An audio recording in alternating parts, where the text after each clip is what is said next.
Amigos e parceiros da Laquilol, muito bom dia, bem-vindos a mais um quadro. Daniel, muito bom dia, bem-vindo. Bom dia, Guilherme. Bom dia, amigos e parceiros. Vamos ansioso para testar um novo formato, que o Guilherme vai falar um pouquinho agora. Vocês, a partir de hoje, vão acompanhar quase que semanalmente o que a gente intitulou de React Laquilol. A ideia é que nós selecionemos os principais assuntos da semana, as principais temáticas da semana e façamos um quadro rápido, que às vezes terá convidados, às vezes não, mas que será fundamentalmente um quadro opinativo. A ideia é que nós tenhamos condição de abrir mais um canal de comunicação com vocês, portanto, como nós fazemos nos podcasts, como nós fazemos nas postagens das nossas redes sociais, o objetivo é sempre criar um caminho comunicativo com vocês. E neste espaço específico, a ideia é que nós possamos trazer um pouco das nossas opiniões e impressões sobre temas macroeconômicos, tributários, fiscais e, obviamente, como é que isso tem impactado o mercado, impactado as empresas, impactado a tua rotina. Então, bem-vindos, espero que vocês gostem, que também vocês fiquem muito à vontade e que, na verdade, é quase uma sugestão que vocês usem esse quadro para opinar, para dizer quais são as suas impressões, para que vocês tragam as avaliações de vocês sobre essas grandes temáticas.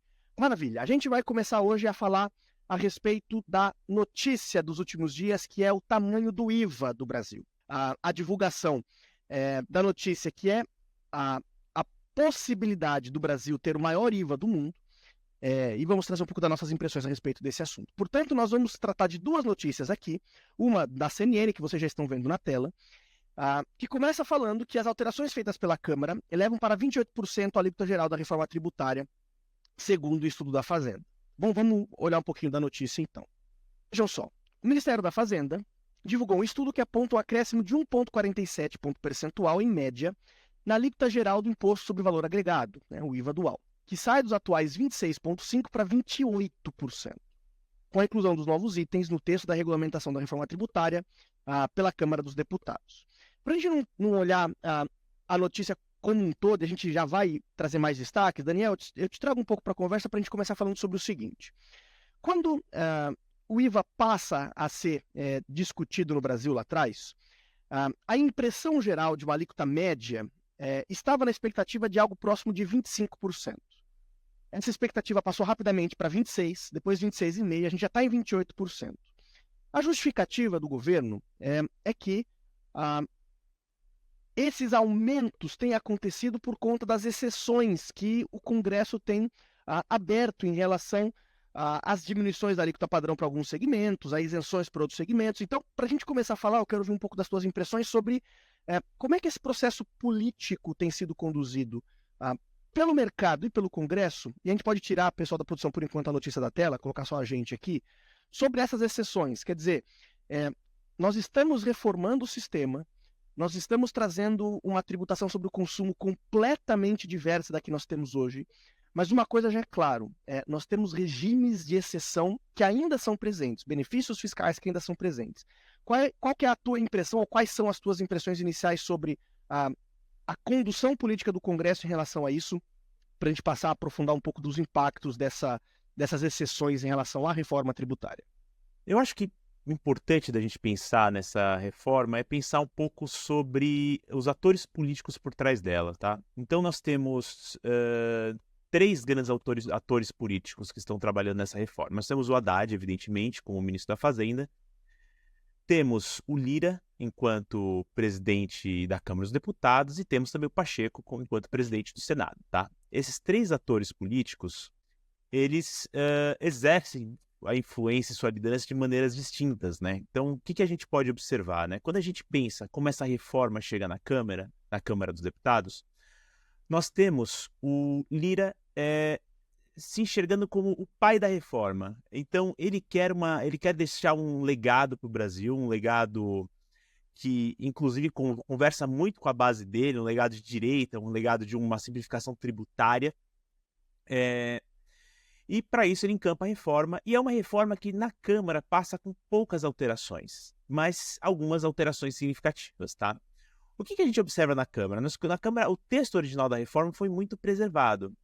Só que teve uma alteração em particular, uma alteração significativa em particular, que foi a questão da carne, da isenção da carne. Então, nós tivemos a proteína animal sendo isenta do IVA. E isso gerou um impacto maior. Então, a gente vai, inclusive nessa própria reportagem, a gente vai ver o que cada isenção, né, gerou impacto.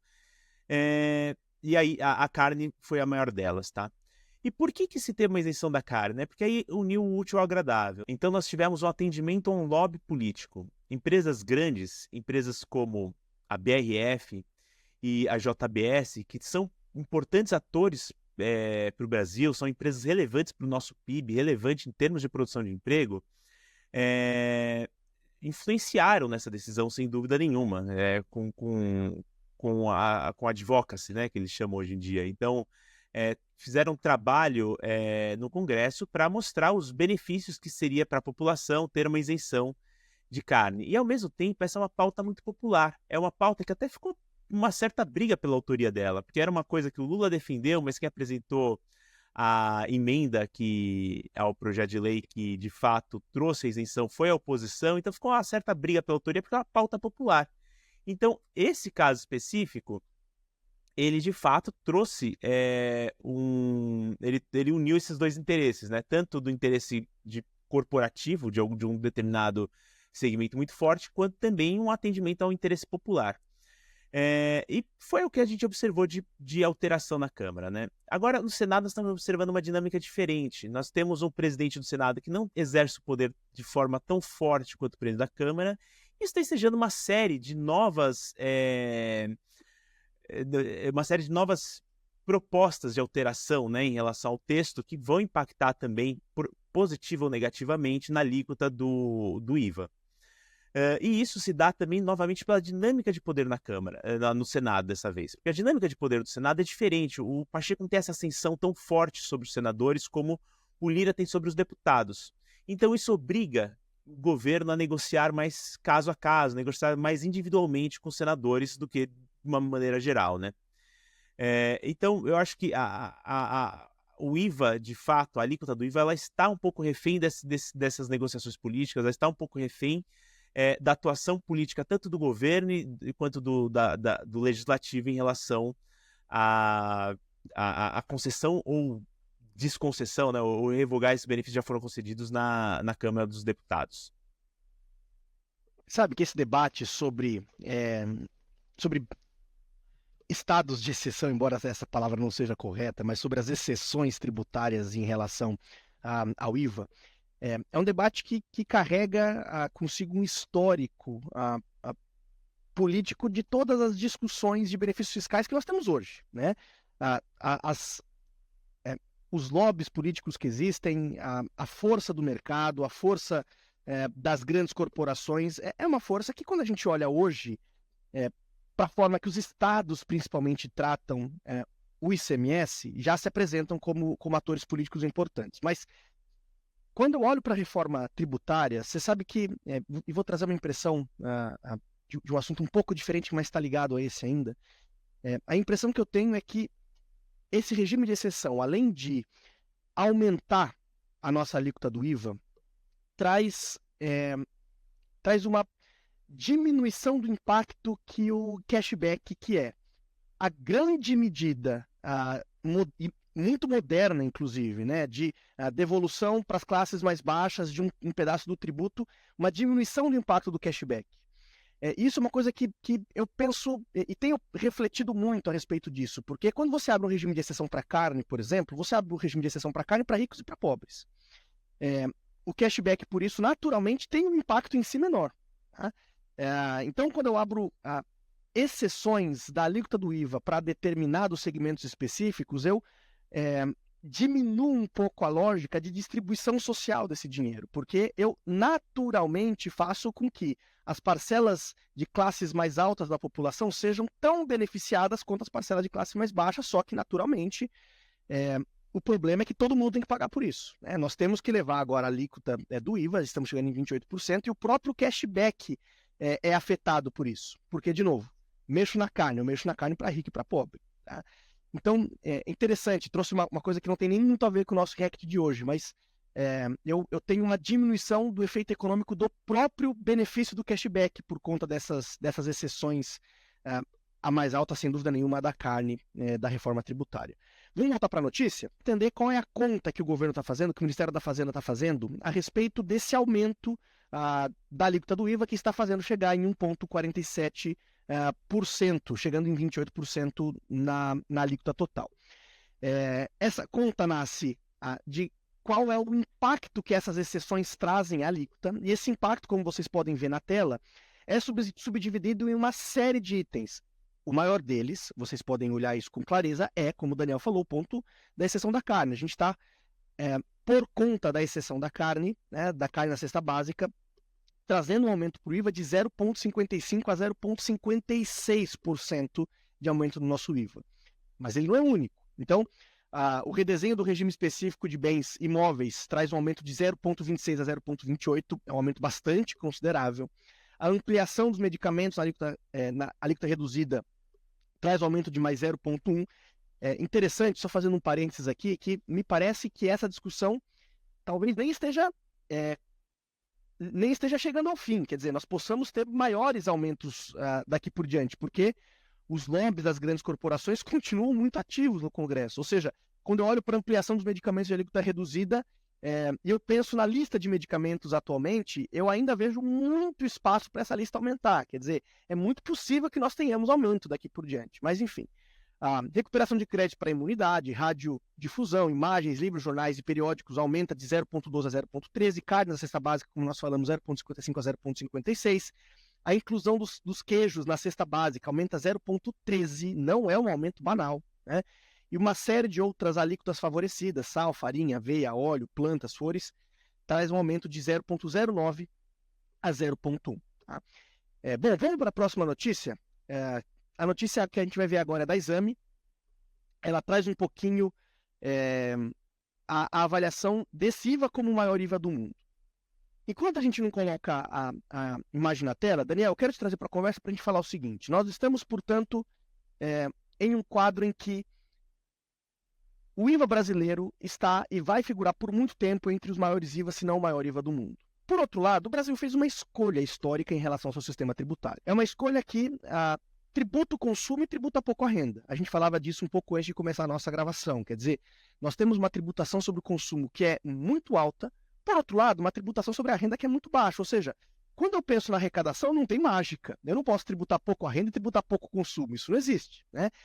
Eu tenho que ter escolhas. E o Brasil fez uma escolha, assim como lá atrás ele fez uma escolha de tributar mais a indústria e menos os serviços, e agora essa lógica inverteu um pouco, os serviços vão pagar mais em relação a esse IVA, principalmente dos serviços que vendem para consumidor final. Nós fizemos uma escolha clássica que é tributo pouco a renda, tributo muito consumo. Te trago um pouco para a conversa para trazer um pouco as impressões. Quer dizer, a reforma tributária corrige essa distorção ou não, e o fato de nós termos o IVA alto é uma amostra externa dessa escolha histórica que nós fizemos de tributar pouco a renda e mais o consumo? Eu acho que o seu direcionamento, Guilherme, já é bem resolutivo, né? Porque é exatamente isso que a gente tem que pensar. Vamos pensar no Brasil enquanto carga tributária, tá? Como um todo, sem olhar se a gente está tributando renda, consumo, propriedade. O Brasil, ele tem uma carga tributária alta, mas não é a mais alta do mundo, não está entre as mais altas do mundo, tá? Ele é muito alta, mas não. Quando você olha cargas tributárias dos países nórdicos, por exemplo, eles vão ter uma carga tributária muito superior, especialmente voltada, né, especialmente pautada pelo tributo sobre a renda, tá?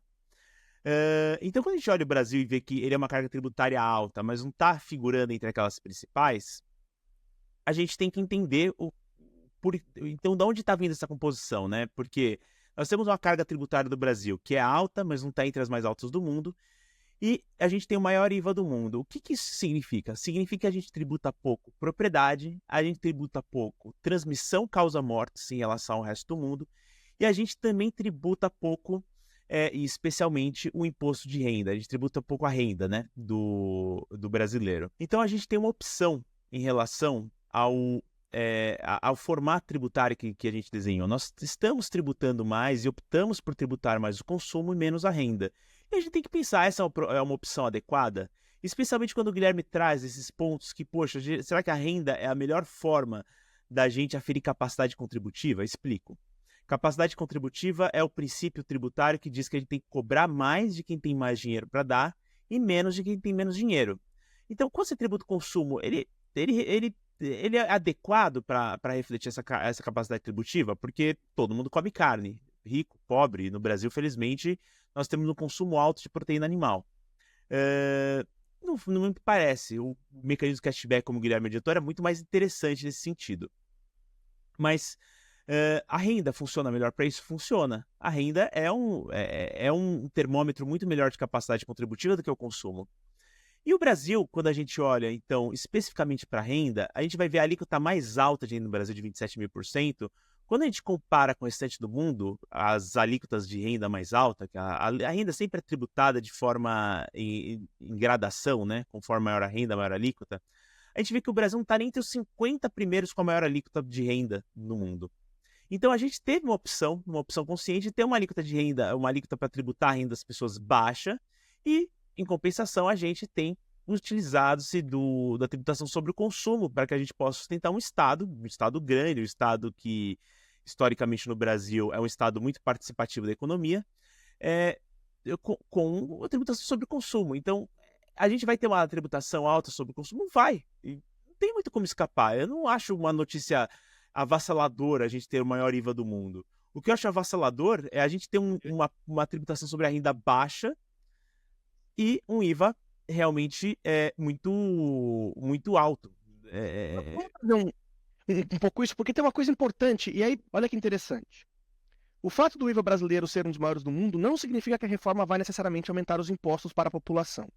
Percebam o seguinte: segundo o estudo do Observatório de Política Fiscal da FGV, publicado em agosto, agora, né, a carga tributária efetiva sobre o consumo no Brasil em 2022 ficou entre 24,9% e 27,8%. Veja, nós estamos falando de um IVA de 28%. A gente está dizendo que a nossa tributação sobre o consumo ficou em até 27,8%. O secretário extraordinário da reforma tributária, Benar Api, já afirmou que um produto padrão tem incidência de mais de 30% de tributo sobre o preço em alguns casos, ao se considerar impostos federais e estaduais. Quando a gente pensa só no ICMS e no PIS e na COFINS, nós não temos um aumento muito grande aqui. É interessante pensar nisso. É claro, de novo, os prestadores de serviço vão ser penalizados com essa nova alíquota do IVA. Mas quando eu penso numa alíquota padrão de 18% de ICMS, uma alíquota de quase 10% de PIS e COFINS, eu tenho uma alíquota de quase 28%. Né? Quer dizer, a tributação sobre o consumo, honestamente, ela não é muito diferente da que nós temos hoje. De novo, e aí, Daniel, eu te trago para a conversa. A grande questão os prestadores de serviço, para a gente ir caminhando para o final, nós estamos hoje com esses 28% em primeiro lugar do mundo. O IVA, até agora, mais alto é da Hungria, de 27%, então o Brasil será o mais alto do mundo, isso se ele não aumentar. Né? Honestamente, de novo, eu vejo potencial desse aumento. Eu acho que a gente não parou nos 28 ainda. A linha de chegada ainda não está tão perto assim. Mas a nossa realidade hoje, com esses 28%, não é de uma tributação sobre o consumo tão excessiva assim. O que muda? Muda que o IVA também tributa o serviço. E a tributação do serviço, certamente, aqui vai ter uma diferenciação grande entre o que era hoje. Então, pode nos voltar para a tela, Daniel? Qual que é a tua percepção sobre como é que os prestadores de serviço vão receber essa reforma tributária e esse IVA grande? Porque hoje nós temos, em alguns lugares, ISS a 3%. Né? Esse cara paga um PIS e COFINS, empresas no presumido que não tomam um crédito de 3,65% e um ISS de 3%. Ele vai pagar um IVA de 28%, sendo que mão de obra não dá direito a crédito. Então, ele não vai tomar crédito de quase nada quando ele tem pouquíssimo insumo, pouquíssimas aquisições que ele vai ter direito a crédito. Quer dizer, qual que é o impacto e qual que é a percepção que os prestadores de serviços terão sobre, não sobre a reforma só, mas também sobre esse IVA tão alto? Olha, eu acho que, primeiro, vamos falar só um pouquinho sobre essa opção do Brasil, né, de tributar mais a indústria e menos o serviço, e agora essa mudança, que nem para tributar mais a indústria, mais o serviço que a indústria, é para deixar os dois equiparados, né? A parcela do serviço no PIB, ela cresceu muito nos últimos anos, né? Nas últimas décadas. A gente tem visto que o PIB, a participação do serviço no PIB é cada vez maior. Em compensação, a da indústria tem diminuído. Então, a gente tem sido um país cada vez menos industrial e cada vez mais prestador de serviço. E eu acho que há uma lógica em você reavaliar essa tributação, tá? Vamos falar um pouquinho sobre esse impacto, né? Quem que vai ser mais impactado? Olha, quem presta serviço para contribuinte do IVA, para prestadores de serviço, para empresas, vamos supor, que tomam esses serviços, vão, na verdade, ser impactados positivamente. Por quê? Antes, o ISS não daria direito a crédito. Então, uma parcela disso, entre 2% e 5% do valor do tributo, antes entrava como custo para o tomador de serviço. Hoje, isso não vai ser mais custo, isso vai ser passível de crédito. Então, para esse cara que está atuando no meio da cadeia, por assim dizer, né, que vai prestar serviço para uma pessoa jurídica, que também é contribuinte do IVA, isso vai ser fantástico para ele, vai melhorar muito a vida dele, porque ele diminui o custo dele para o tomador do serviço. Agora, aquele que presta serviço especificamente para as pessoa física que não é contribuinte do IVA, esse vai ser mais impactado. Porque hoje, vamos supor que ele pague por volta de 3,65 de PIS e COFINS, mais entre 3% a 5% de ISS, ele vai ter um aumento de carga tributária significativo, tá? Mas a gente tem que lembrar que, em algumas medidas, alguns setores também, pouco por conta de lobby, né, pode-se dizer, foram beneficiados com uma redução de 40% do valor do tributo. Então, sociedades uniprofissionais não vão ter esse impacto total, eles vão ter um impacto de 60% do valor da alíquota.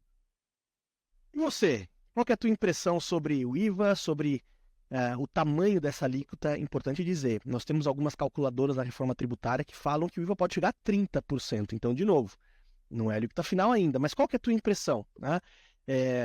Nós estamos fazendo uma escolha como país, como nação, acertada, nós temos problemas, enfim, queremos ouvir um pouco das tuas impressões sobre não apenas o novo sistema, mas fundamentalmente o tamanho desse IVA, o tamanho dessa alíquota. Quais são as tuas primeiras impressões sobre essa escolha que o Brasil está fazendo como nação para o novo sistema tributário? Obrigado por nos acompanhar, bom ter a tua companhia. A gente semanalmente vai fazer esses reacts para tratar de temas importantes. Nós temos um julgamento que começou ontem, mas não terminou, sobre a exclusão do ISS. Assim que ele terminar, a gente certamente vai fazer um react sobre esse assunto, mas a intenção é que nós sempre temos esse canal aberto com vocês de comunicação. Obrigado mais uma vez, foi um prazer abrir mais esse novo quadro.